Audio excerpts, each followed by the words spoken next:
What's up, guys? Welcome back to the channel. Today, we're talking about Where Winds Meet. Now, if you're not familiar with that game, it is a free-to-play open-world Wuxia action-adventure RPG set in 10th century China. I know that's a lot of words to describe this game. It was released on November 14th for PC and PS5, and mobile is planned. Now, it was developed by Everstone Studio, a Chinese-based team, and was published by Nandies Games. Now, to be honest with you, when I first streamed this game, at the end of that stream, I said, yeah, I don't think I'm going to stream this anymore. It's not fun. I'm going to go back to Elden Ring. But I did give it some more time off stream, and I'm glad I did, because it started to get really fun. I think the issue in that first stream was me and what I was trying to do. I wasn't playing the game where it was meant to be played. You hold your head pretty high for a horse thief. You little beast! You'll be. How do I get off? My leg still hurts. How do I get off the horse? How do I get off the horse? How do I get off the freaking horse? I was doing things in a different way and it ended up being boring for me.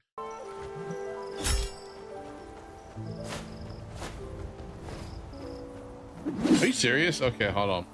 Hold on. Like, help, my character's stuck. But after I started just progressing the quest, I was like, okay, this is fun. This is fun. Let me give it some more time.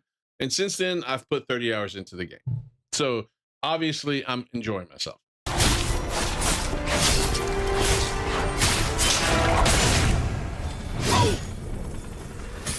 That was a fun fight.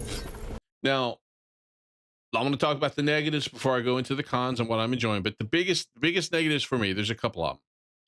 The menus is the biggest one. There's just so much. That was part of my concern going into the game because it is free to play. And if they're planning for mobile, well, here's what I've learned about Asian mobile free to play games. They have a shit ton of crap in it, menus everywhere. It's very confusing. And a lot of times you will be locked out of things because you need to spend money to either make your character stronger or get stronger characters. Luckily, this game's microtransactions appear so far to be purely cosmetic. So you don't have to worry about having issues where your character is not strong enough. I did buy an outfit. It was a cute cat outfit. I'm not gonna lie, very cute cat outfit. But the menus, I do get lost in where to find things, what to do, where to do it. It can be tough and challenging. And sometimes the game is not the best at telling you these things. And if it tries to tell you these things, it pops up on the screen for a second, and before you get the chance to read it, it disappears. That's happened to me a ton. Okay, so that's one issue. Now, if you brute force it and you just play through it, you'll eventually figure it out. I'm 30 hours in, and sometimes I'm still questioning where the heck stuff is, and it never fails. At some point in the stream, I'm cursing the menu system. Now, the other issue that I've run into is the voiceovers. Now, I'm not Chinese, so I can't tell you how good the Chinese voiceover is. I would assume it would be really good because it's a Chinese-based game. But perhaps it's not. I don't know. It sounds cool, but I don't know if it's good. So I went with the English voiceover. And here's why I went with the English voiceover. Some games, they like to put in monologue or information dump on you when you're in the middle of doing other things, but whether you're walking or running somewhere for a quest, or you're fighting somebody, you're in some sort of combat, and they're just like info dumping on you.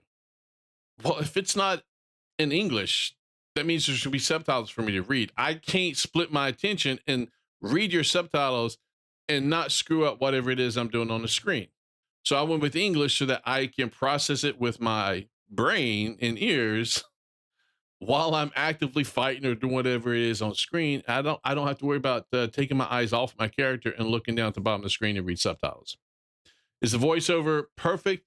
No, it does have issues sometimes where it just doesn't sound right, or in a voice acted scene, every once in a while, you'll have what appears to be a line not matching the subtitles, or B, the lines there in the subtitles, but the audio's not. It's just the voiceover is missing for that particular sentence or two. Who knows?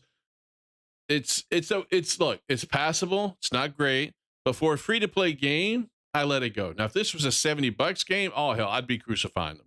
For these little minor inconveniences I'm running into, I would be crucifying them because I spent $70 on your game. This is a free to play game. I really don't care. Okay, most free to play games like Nikkei, Weather and Waves, Genshin Impact, I don't play. I'm not big on gotcha games. I just don't like them. And here's why I don't like them. 9 times out of 10, the combat or gameplay loop fucking sucks. I don't care how good your story is. If the combat loop and the gameplay isn't fun, I'm not going to spend hours playing the game. And that's where this game got it right. The gameplay loop is fun. The combat is fun. And what I mean by the gameplay loop is fun is there's a couple of ways to play. You got the main story, then you have a lot of the side quests. The good thing about the side quests, usually I hate open world games. Ever since I played Zelda Tears of the Kingdom, I'm like, I'm done with open world games. I hate them right now. I'm tired of them.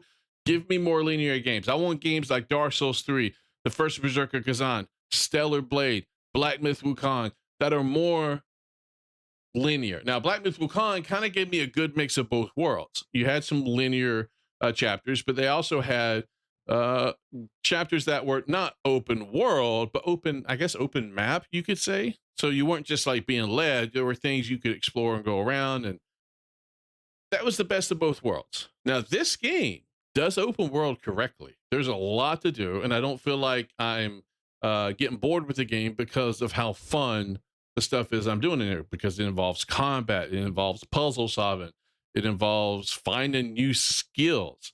Right? That's a good thing about this open world map is as you go through the area, you'll find new weapons, new items, definitely new skills that you can utilize, like touch of death. There's an invisibility one. There's the flying skill that you get, which don't get me started on that one. As much as I think it's cool, I hate that it's locked behind what it's locked behind, because by the time I get to use it, I'm out of that zone and I'm not going back into that zone probably.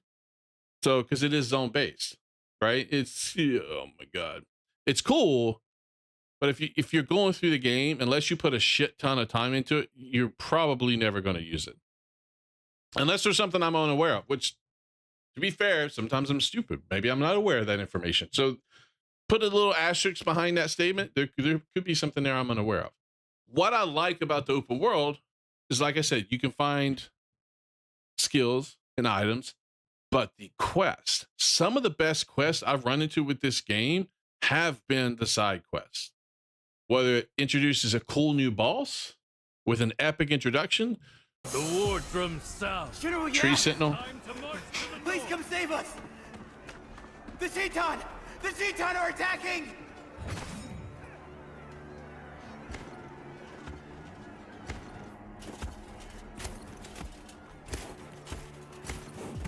I shall kill every last Cheeton. He needed to be voiced. Come on. With that intro, you needed that line to be voiced. That's really fucking cool. I need only to borrow something from you all. Your souls. Or it's more of an emotional side quest where you're helping people who died a tragic fiery death find peace and move on. Mother, the lanterns are all home. Should Father be home by now? Shall we go to the temple to find him? My love, the baby is coming soon. I've read the sutras 100 times for your smooth delivery. So, open world has been fun. They've done a good job with it. And the main story so far has been really great as well. They've hit a good tone of serious and intensity, along with a little bit of comedy to help alleviate that a little bit. And I thought that was fun. The story has been really well done. I've enjoyed it. In fact, I plan to continue the main story next time I stream. So there's a lot to this game. Look, I'm trying not to give you a too long review. This is going to be hopefully a short review. But just understand this. For a free-to-play game, it's done really well. Not just because a lot of people are playing it, but they've done a really good job of putting this game together, giving you a lot of things to do, whether it's having fun with your friends playing mini games, whether it's doing awesome epic boss fights. You can even once you go further through the story, you can go back and actually redo those boss fight moments, which is kind of cool to challenge yourself even more. So I enjoy that. I think the game is worth the price of admission. It's free to play. Go play it. Okay, go play it. And if you really enjoy it, go buy an outfit. Show them your appreciation, because if you want to continue playing the game, they obviously need money. And the microtransactions are not pay to win. They're purely cosmetic right now, which I think is terrific, right? So everybody's on an equal footing. All you gotta do is put time in. Anyway, that's all I got for the video. If you liked the video, hit the thumbs up. Subscribe to the channel for more content. I apologize for talking your ear off, but let me know down below in the comments if you played the game, what your favorite thing is, or maybe what you hate most about the game. I'm always interested to see what other people think. Let me know what you think, and I will talk to you guys later. Peace.